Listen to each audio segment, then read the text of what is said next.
वफाकी वजीर रेलवे ख्वाजा साद रफीक ने कहा कि सैलाब से बड़ी तबाही आई है। लोगों का जो नुकसान हुआ है वो बयान से बाहर है। पाकिस्तान बनने के बाद रेलवे सिस्टम को कभी इतना नुकसान नहीं हुआ जितना कि अभी रेलवे सिस्टम तबाही का शिकार हुआ है। इन ख्यालात का इजहार उन्होंने सिंध के मुख्तलिफ अजला में सैलाब से तबाह होने वाले रेलवे ट्रैक का दौरा करते हुए किया।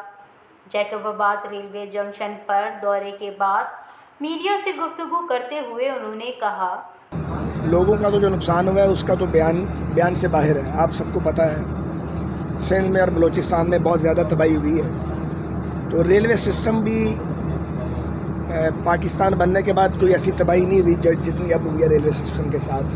जगह जगह से अंडर वाटर हो गया है, नीचे से एम्बैंकमेंट बह गई है, ऊपर पिंजर बाकी है, पुल टूट गए हैं। सैलाब से खासी तबाही हुई है, लोगों का नुकसान बयान से बाहर है। सिंध और बलूचिस्तान में सबसे ज़्यादा तबाही हुई। पाकिस्तान बनने के बाद ऐसी तबाही नहीं हुई जितनी अब हुई। जगह जगह से रेलवे ट्रैक पानी बुर्द हुए हैं, पुल टूट गए हैं। सिंध के दौरे के दौरान ज़रूरी हिदायत दे दी है। मेल लाइन 1 पर कार्गो फ्रेट ऑपरेशन के काम पर 1 हफ्ते का टाइम लग सकता है। कोयटा लाइन का पुल टूट गया है, बहाली के लिए सब मिलकर काम कर रहे हैं। रेलवे ट्रैक से पानी हटने तक असल नुकसान का अंदाज़ा लगाया जा सकता है। ऐसे सैलाब की तारीख में कहीं मिसाल नहीं मिलती। सैलाब के बाद रेलवे का सारा सिस्टम मजरूह हो चुका है।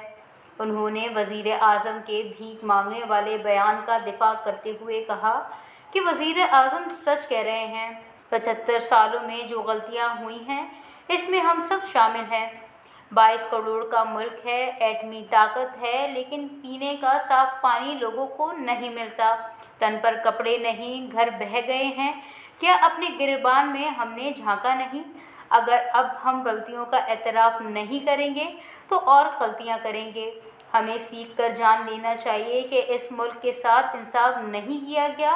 इंफ्रास्ट्रक्चर पर जो लागत थी वो ठीक अंदाज में नहीं हुई है।